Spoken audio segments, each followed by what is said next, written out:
Assalamualaikum warahmatullahi wabarakatuh. Pada kesempatan video kali ini saya coba membahas kurikulum yang ada di digital marketing, dimana digital marketing ini memang banyak masing-masing materi-materi yang berbeda yang harus kita kuasai.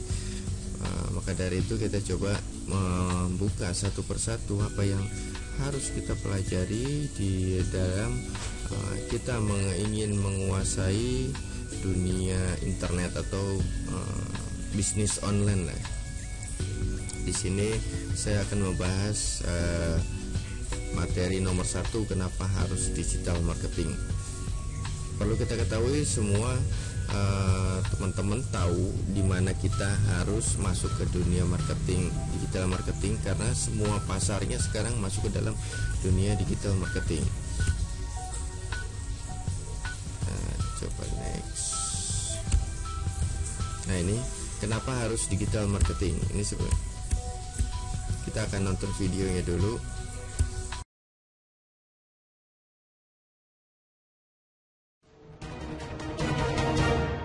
Berubah atau mati. Coba kita sebutkan berapa banyak pekerjaan konvensional yang kini punah karena tidak mengikuti pola revolusi industri 4 ini. Contoh sederhananya seperti yang baru saja kita saksikan. Tukang ojek pangkalan dan taksi konvensional mulai ditinggalkan karena adanya sistem baru Internet of Things melalui Gojek. Kemudian banyak sekali toko-toko konvensional yang mulai tergantikan oleh online shop. Toko-toko buku yang saat ini seakan sekarat karena gemburan informasi di internet yang semakin mudah didapat. Karena Internet of Things dan Big Data adalah elemen utama penggerak industri kita saat ini. Pertanyaannya, apakah semua pekerjaan yang tidak berhubungan dengan internet akan mati? Jawabannya adalah tidak, meskipun akan semakin kompetitif dengan bisnis online. Karena seperti seluruh konsep revolusi industri sejak pertama hingga keempat, revolusi ini selalu menyempurnakan industri sebelumnya supaya jauh lebih efisien, dan kita mesti beradaptasi pada perubahan itu. Gojek mengakomodir seluruh jasa di dalam sebuah sistem database, sehingga memudahkan pencarian dan komunikasinya, dan tukang ojeknya ya tetap saja ada. Online shop dapat memberikan solusi efektif bagi para pemilik toko konvensional supaya mempermudah pencarian items dengan sistem database dan harga. Begitu juga dengan efisiensi pengiriman tanpa harus datang ke toko dan mengantri, meskipun toko fisiknya juga masih tetap ada. Karena pada dasarnya manusia tetaplah makhluk sosial yang lebih suka berinteraksi secara langsung, dan yang perlu ditingkatkan adalah experience-nya. Misalnya layanan jasa yang lebih baik hingga visual dan pengalaman yang lebih menyenangkan saat seseorang berada di sebuah toko dan dapat merasakan produk-produk yang akan dibelinya, dibandingkan hanya melihat layar HP. Tidak heran Xiaomi yang sejak lahir punya bisnis plan hanya bisnis online, pada akhirnya harus mengekor kesuksesan Oppo dan Vivo yang memberikan pengalaman terbaik melalui experience store mereka masing-masing. Begitu juga dengan Amazon Go yang notabene jelas-jelas punya basis bisnis online. Bukti bahwa usaha retail tetaplah akan hidup selama manusia masih membutuhkannya. Yang terbaik memang mengkombinasikan berbagai aktivitas pekerjaan kita ke dalam lingkup jaringan digital baik dalam hal database maupun marketing. Sebuah sinergi, itulah poin yang ada pada revolusi industri keempat. Tren selanjutnya dari revolusi industri keempat ini akan berlanjut ke semakin maraknya sistem peer-to-peer, yang akan merambat ke banyak sekali sektor. Tidak hanya menghubungkan antara pembeli dan penjual saja, nantinya akan semakin banyak juga mobile app yang menawarkan finansial peer-to-peer. Mulai dari mempertemukan kreditur dan debitur layaknya pinjaman online, pengusaha dan investor individual layaknya Indiegogo dan Kickstarter, maupun mempertemukan dengan para investor besar sekalipun hanya dengan bantuan sebuah aplikasi mobile. Dan dalam beberapa tahun setelahnya, hampir seluruh pelaku usaha berbagai bidang akan segera masuk ke dalam basis Big Data yang akan semakin berkembang lagi menjadi sebuah ekosistem baru di mana perputaran finansial secara peer-to-peer akan terjadi dengan sangat dahsyat. Meskipun sistem peer-to-peer ini sangat efisien bagi pelakunya, namun ini bisa menjadi momok bagi banyak perusahaan besar yang bergerak di bidang finansial maupun agensi. Coba lihat deh berapa banyak travel agency yang gulung tikar karena kini dikuasai oleh mobile app semacam Traveloka, yang menyediakan layanan mulai dari pesawat, hotel, tur dengan harga murah. Begitu juga dengan perusahaan perkreditan yang semakin digerus oleh pinjaman online yang menawarkan kecepatan via online. Tapi di tengah kompetitifnya pasar, terdapat harapan yang sangat besar bagi penggiat startup. Karena saat ini adalah era transisi, di mana masih banyak sekali pekerjaan konvensional yang masih bisa kita digitalisasikan melalui startup dengan memberikan solusi-solusi kreatif. Dan bukan lagi masanya yang terbesar selalu menang, namun yang tercepat berinovasi dan beradaptasi dengan kebutuhan masyarakat banyak bisa jadi pemenangnya. Sebagai contoh adalah CEO Airbnb yaitu Brian Chesky yang awalnya hanyalah seorang pengangguran, yang terinspirasi menyewakan lahan kosong kepada para konsumennya. Kini Airbnb berhasil menjadi rantai hotel terbesar di dunia yang sama sekali tidak memiliki hotel, dengan jumlah jutaan pilihan tempat menginap di seluruh dunia. Begitu juga dengan awal berdirinya Tokopedia, Bukalapak maupun Gojek yang semuanya dimulai dari skala yang sangat kecil oleh orang-orang biasa. Era informasi adalah era percepatan yang sangat dahsyat. Jika kita melihat kondisi pasar kita saat ini, sebenarnya masih banyak sekali peluang karena saat ini kita masih baru saja mulai masuk di era revolusi industri 4.0 ini. Siapa tahu salah satu dari kalian punya ide gila yang akan membantu bangsa ini dengan startup kalian sendiri dan akan menjadi Gojek-Gojek selanjutnya. Prinsip sederhananya adalah kumpulkan massa dalam jumlah besar dalam sebuah platform dengan point of interest atau fungsi yang spesifik. Jika berhasil sampai tahap ini, akan lebih mudah menarik perhatian para investor besar. Karena siapapun yang mampu mengumpulkan jumlah massa yang sangat besar dalam sebuah jaringan, apapun platformnya, uang akan segera mengalir kemudian. Apalagi kalau mampu menciptakan platform sendiri. Saya jamin akan menjadi miliuner muda berikutnya deh. Intinya di revolusi industri keempat ini, pekerjaan kita mesti sangat kompetitif dengan eratnya jaringan internet yang akan menjadi benang merah dari berbagai jenis aktivitas.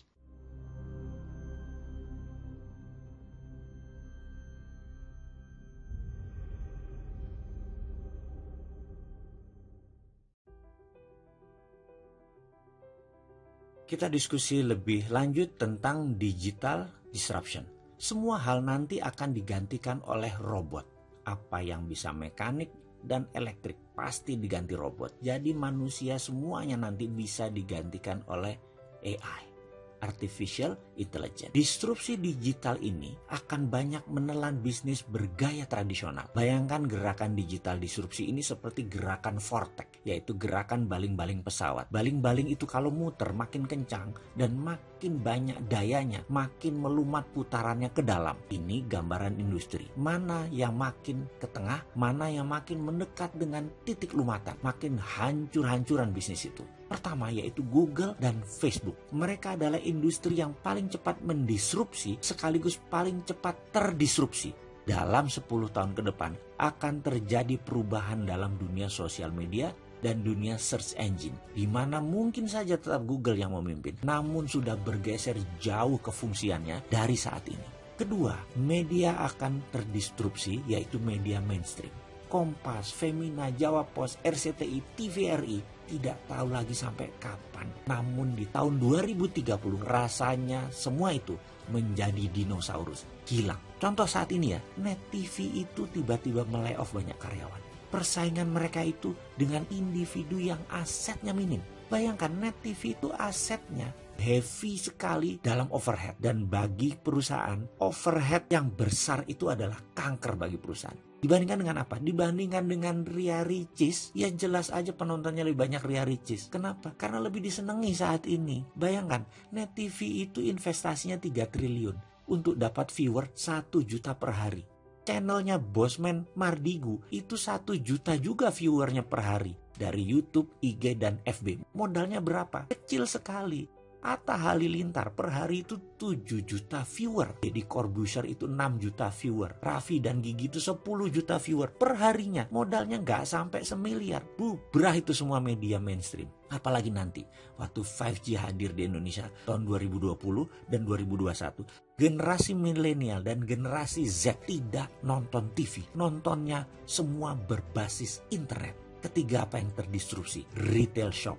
Ramayana, Matahari, departemen store serba ada akan musnah menjadi marketplace digital jualannya. Menjadi personal bisnis itu dan menjadi direct bisnis itu. Produsen langsung ke konsumen dan konsumen langsung request ke produsen. Nggak ada lagi orang tengah, nggak ada lagi pajangan, nggak ada lagi retail shop. Keempat adalah hadirnya fintech, financial technology. Barusan kita cerita kalau banyak bank akan atau sudah mengurangi kantor cabangnya. Ini akan merubah dunia perbankan, baik dari jumlah cabang, jumlah karyawan, hingga jumlah ATM. Di tahun 2030 bahkan, dibandingkan dengan saat ini, akan tinggal 20% jumlah karyawan bank, cabang bank, dan mesin ATM. Karena semua sudah menjadi mobile. Kelima, selanjutnya, apa yang terdisrupsi? Telekomunikasi. WA itu akan melibas semuanya. Telkom akan berubah landscape-nya. Kenapa? Karena mendadak komunikasi menjadi semuanya gratis. 5G nanti bisa gratis. Dan kalau Telkom mengadopsinya telat,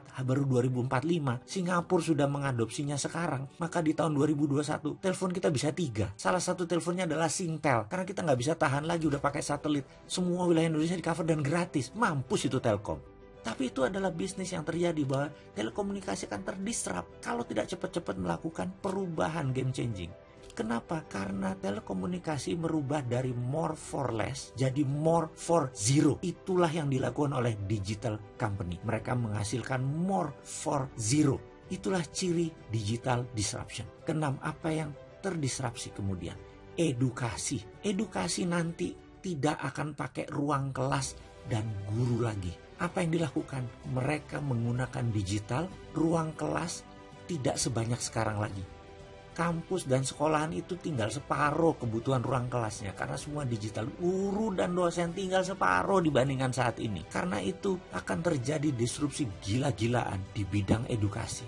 Dan ini akan membuat shock. Kuncinya sekali lagi, dalam digital disruption, cirinya adalah kita menghasilkan layanan yang more for less. Jadi produknya 10 kali lebih bagus dari yang existing. Tapi 10 kali lebih murah dari produk yang existing juga. Kalau itu sampai terjadi, maka industri akan digoncang oleh layanan more for less dan more for zero.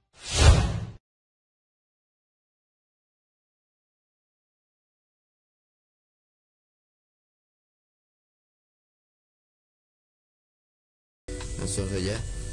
Apa itu digital marketing? Digital marketing itu sebuah ilmu marketing sebenarnya. Hanya saja caranya berbeda atau dunianya berbeda. Kita masuk ke memperkenalkan produk kitanya.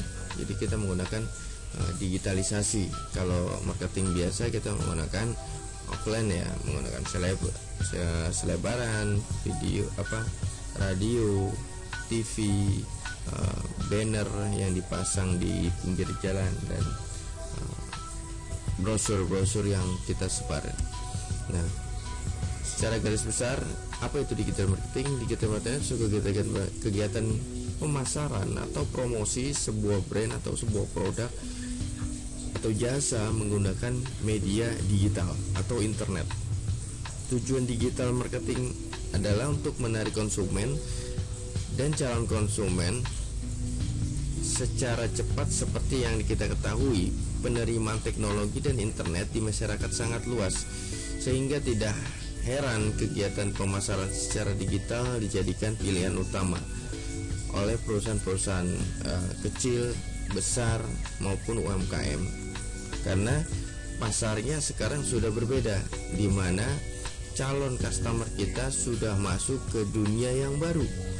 Dunia apa itu? Dunia digital market, dunia digitalisasi, di mana kita sebagai customer akan mencari produk, mencari jasa itu sekarang menggunakan internet. Nah, ke depan akan ada yang namanya dunia baru lagi yang sekarang sedang dibangun oleh Facebook atau metaverse namanya, di mana kita akan melakukan kegiatan, bermain, terus beriklan, berbisnis, semua ada di dalam dunia yang baru, yaitu metaverse. Oke, nah itu masih dalam proses pembuatan oleh Meta. Nah, sebelum masuk ke dunia itu kita harus beradaptasi dulu. Nah, sekarang yang ada sekarang adalah dunia internet, di mana semua orang masuk ke dalam dunia digitalisasi. Bangun tidur kita sudah melihat handphone. Sebelum tidur kita melihat handphone. Nah, di mana pasar berkumpul, di situ kita akan masuk menawarkan produknya. Maka dari itu sekarang dunia marketing di internet itu sudah sangat berkembang lebih pesat lagi. Kita mau nggak mau, suka nggak suka harus masuk ke dunia itu. Dan dunia itu yang luar biasa. Pertumbuhan penduduk internetnya yang sangat luar biasa. Saya akan membuka data tentang masyarakat dunia atau Indonesia menggunakan internet sekarang ini. Nah, kenapa harus digital marketing? Pertanyaan, kenapa harus digital marketing? Nah, sebelum kita masuk dan mempelajari, kita harus tahu kenapa sih harus belajar dunia digital marketing, buat apa gitu. Buat apa kita masuk dunia internet? Nah, ini faktanya, bahwasannya dunia internet itu atau pemasaran menggunakan internet itu faktanya adalah sekarang lebih murah dibanding kita memasang iklan billboard atau iklan di TV atau radio. Nah, sekarang lebih murah, kita sudah menggunakan sosial media, install gratis, hanya menggunakan internet, kita sudah bisa beriklan atau memasarkan produk kita. Jadi sangat-sangat murah, hanya saja kita menggunakan internet aja gitu. Terus mudah. Nah, sekarang emak-emak pun sekarang sudah bisa menggunakan WhatsApp, Facebook, Instagram gitu. Jadi sangat mudah dipelajarinya. Nah, posting, gambar, kata-kata seperti itu. Dan terus kita juga bisa tertarget itu artinya kita mau memasarkan orang yang seperti apa gitu, jenis customernya seperti apa. Kalau kita pelajari nanti ada yang namanya buyer persona. Nah, kita bisa melihat kalau copywritingnya itu biasanya pemilihan target pasar menggunakan copywriting, biasanya bagi Anda eksekutif muda, bagi Anda muslim ingin menjadi entrepreneur, nanti kita mencari target orang-orang muslim yang ingin kita jualkan, misalnya baju dakwah, hijab, dan yang lain-lain. Pasarnya luas, artinya luas itu kita bisa memasarkan bukan hanya di tempat kita tinggal, tapi kita bisa memasarkan di kota lain, bahkan kita bisa memasarkan seluruh Indonesia dan dunia. Di pasarnya sangat luas.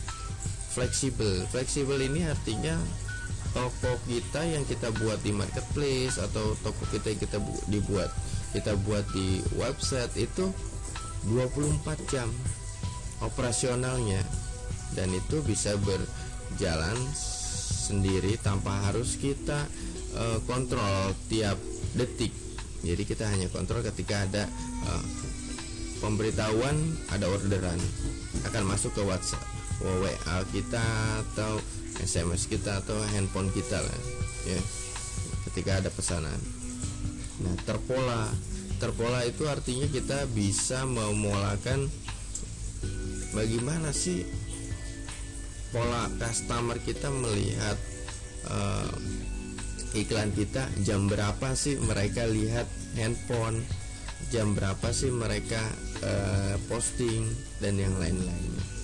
Efektif karena dengan biaya semurah mungkin kita bisa berbisnis tanpa harus keluar rumah. Bahkan sekarang bisnis itu tanpa menggunakan modal, hanya menggunakan internet saja. Itu biasanya itu untuk bisnis dropshipper yang barangnya bukan milik kita sendiri atau milik toko lain, orang lain untuk kita pasarkan. Ya, untuk proses belajar menuju bisnis online kita menggunakan kita masuk ke dunia jualan online dulu gitu. Tren.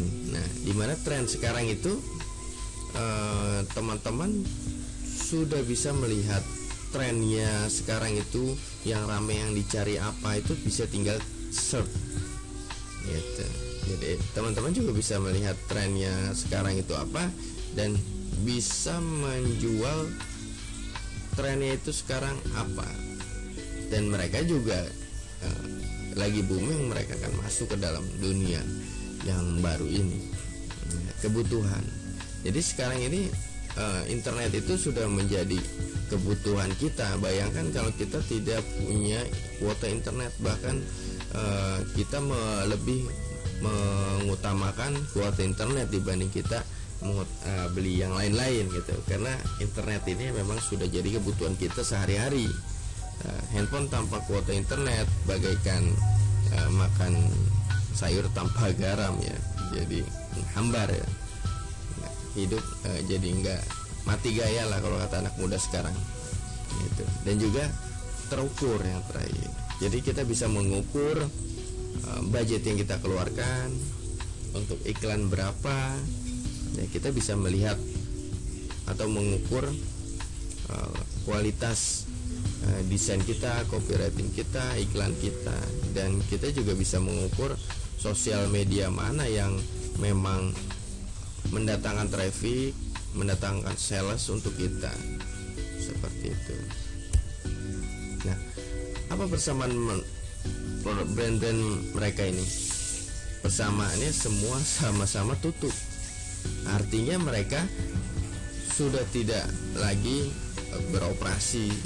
beroperasional di Indonesia, bahkan mungkin dunia gitu. Hanya Nokia paling sedikit ya. Nah, ini adalah korban-korban dari perubahan, di mana mereka ini tidak mau berubah, mereka tidak mau mengikuti perkembangan eranya sekarang, dan yang terjadi mereka punah.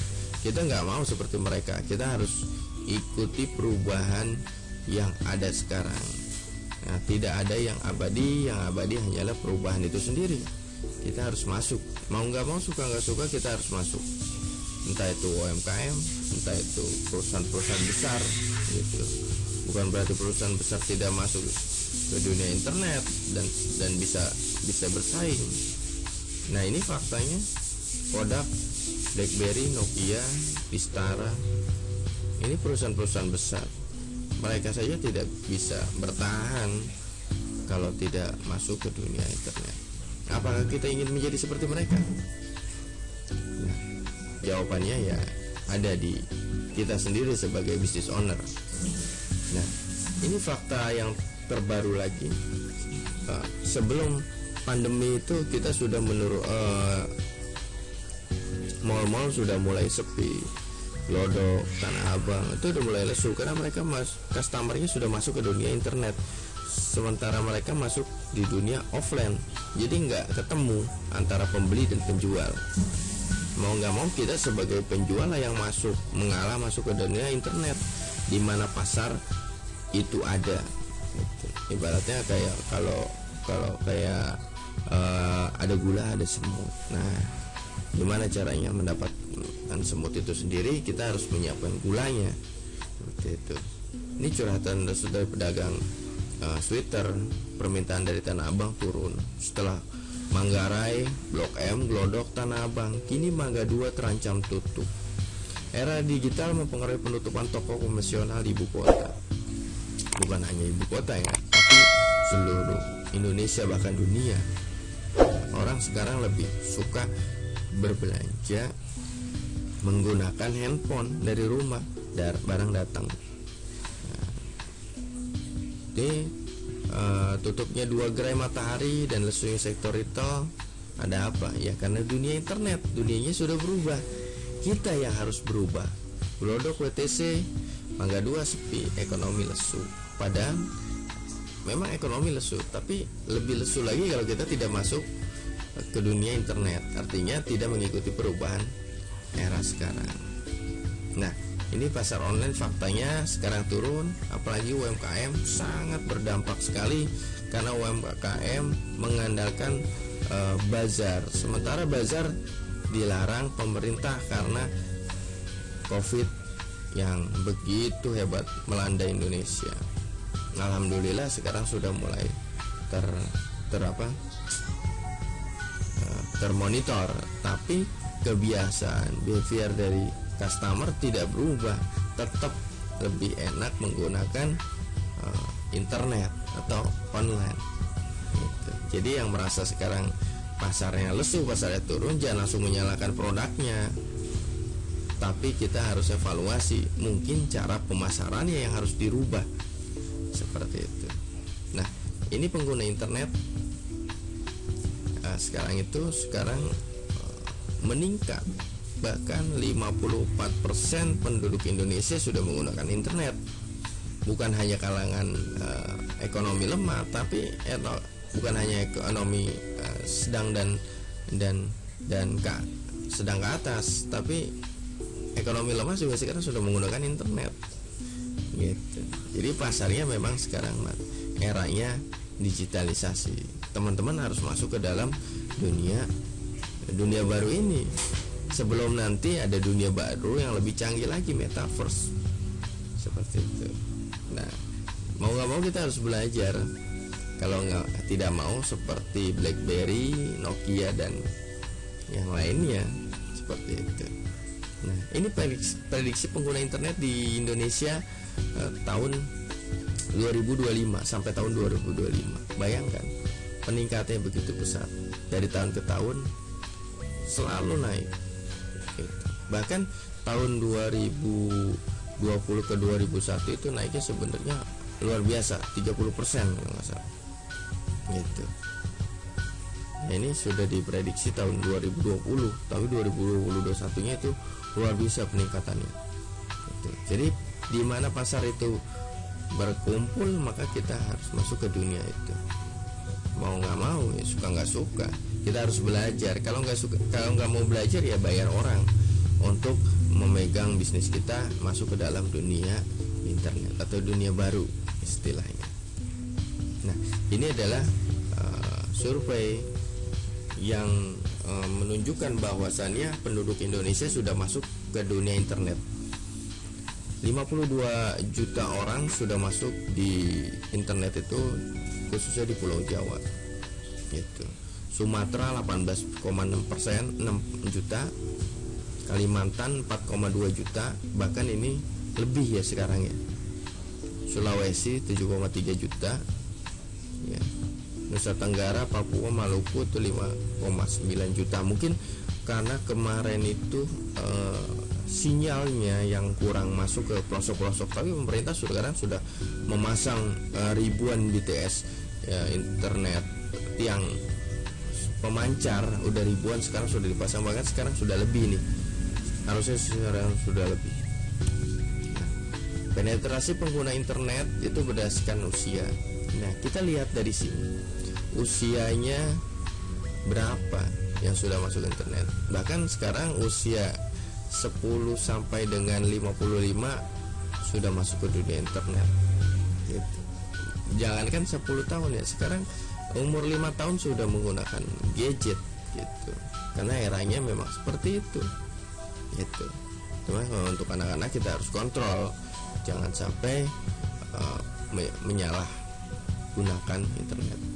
Nah, ini 25 sampai 34%, 25 sampai 34 tahun itu pengguna internetnya 75,8%. Artinya sangat besar. 10 sampai 24 itu 75,5%. 35 sampai 44 itu 54,7%. Yang 45 sampai 54 itu 17,2. Bahkan yang 55 ke atas itu sekarang sudah menggunakan internet. Ini datanya, ini fakta yang teman-teman harus tahu.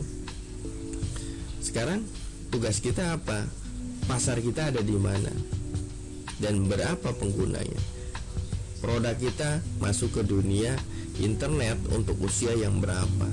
Seperti itu. Teman-teman harus mulai dari sekarang sudah bisa melihat pasar yang berpotensi bagus untuk produk saya apa. Bahkan kalau kita belum punya produk, kita harus lihat pasarnya itu, baru kita cari produk. Nah, durasi pengguna internet kita lihat luar biasa. Satu hari itu bisa sampai 10%, bahkan sekarang lebih ya. Nah, ini kita lihat setiap harinya 65 sampai 98%. Bayangkan satu hari kita memegang gadget itu, memegang handphone itu atau masuk dunia internet itu 65 sampai 98%. Itu setiap 7 jam ya, lebih dari satu hari itu bisa lebih dari 7 jam. Bayangkan, dunia kita berubah. Dunia kita berubah, teman-teman harus masuk ke dunia baru ini. Nah, ini layanan yang diaksesnya ke dunia internet.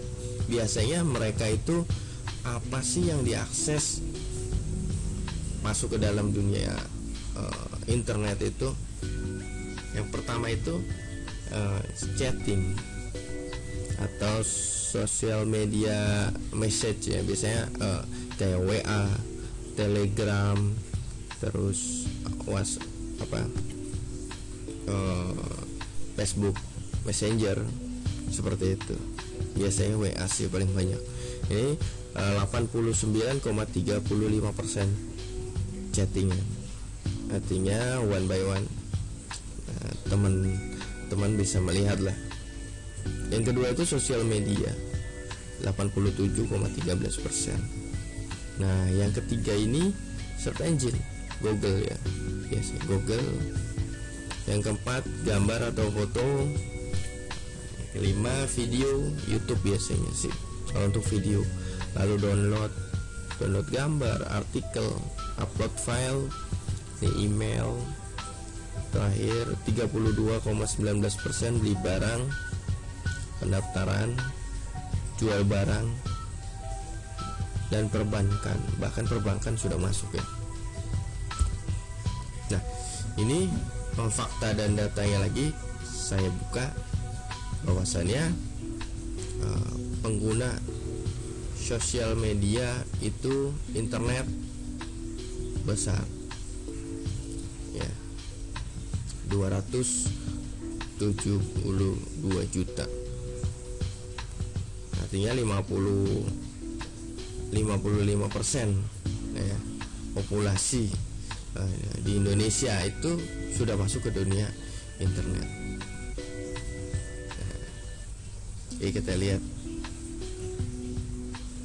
mobile connection atau menggunakan handphone ya, 124% dari populasi. Nah, internet akses 172,4 juta miliar, 64% lah ya. Terus untuk aktif sosial media itu 59%.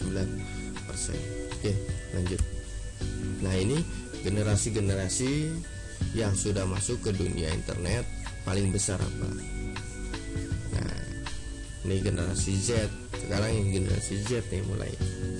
Bahkan generasi Alpha sudah mulai masuk ke dunia internet. Pasar kita di mana? Nah, ini yang tadi ya. Nah, ini sosial platform aplikasi yang sering dibuka penduduk Indonesia atau dunia ya, tidak jauh berbeda ya. Yang pertama itu YouTube, tapi sekarang sudah berubah kayaknya. TikTok udah mulai naik, Facebook, WhatsApp, Instagram, Twitter yang mulai ditinggalkan, Pinterest, Skype, dan Snapchat sudah mulai ditinggalkan. Sekarang itu yang lagi booming itu TikTok, YouTube, Facebook, WhatsApp, Instagram, dan Telegram ya biasa. Nah, ini jumlah penduduk Indonesia menurut kelompok umur. Nah, kita bisa lihat nih, umur berapa sih di Indonesia yang banyak sekarang ini, demografi atau usia ya. Kalau kata pemerintah itu bonus demografi ya. Pertumbuhan penduduknya sekarang kita bisa lihat dari umur. Ya, ini dari Badan Pusat Statistik BPS datanya 2020. Nah, kesimpulannya apa sih? Kesimpulannya mau gak mau, suka gak suka, kita harus masuk ke dunia internet, di mana pasar sekarang sudah berkumpul di sana. Artinya di mana ada pasar, kitalah yang harus masuk ke dalam pasar tersebut. Seperti itu. Jadi teman-teman sudah mulai masuk ke dunia internet gitu. Bahkan sahabat Nabi dulu ketika hijrah, yang ditanyakan waktu ingin berbisnis, tunjukkan pasar gitu. Nah, mau nggak mau, suka nggak suka, siap nggak siap, kita harus masuk ke online. Pelajari ilmunya, semua bisa dipelajari selama kita mau dan niat ingin masuk ke dunia go online. UMKM bisa, perusahaan-perusahaan bisa, dan kita semua bisa masuk ke dalam dunia baru ini gitu. Nah, ini Bill Gates mengatakan bahwasannya Jika bisnis Anda tidak ada di internet, maka bisnis Anda akan segera gulung tikar atau tutup. Begitulah pendapat orang terkaya di dunia, Bill Gates. Jadi mau gak mau kita harus masuk ke dunia internet. Apapun bisnisnya harus masuk ke dunia internet, di mana pasar sekarang berkumpul di dunia internet. Oke, itu aja dari saya tentang kenapa kita masuk ke dunia digital marketing, ke dunia internet. Nah, itulah fakta-fakta datanya yang memang kita harus tidak pungkiri. Ini terjadi di dunia sekarang, dan dipercepat lagi dengan adanya COVID-19 gitu. Jadi internet itu lebih cepat bergeraknya.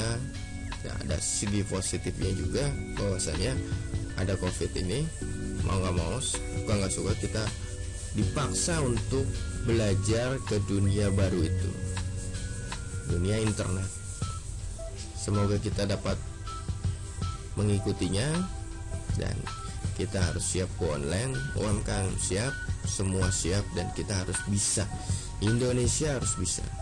Indonesia harus mampu menyiapkan SDM entrepreneurnya masuk ke dunia internet.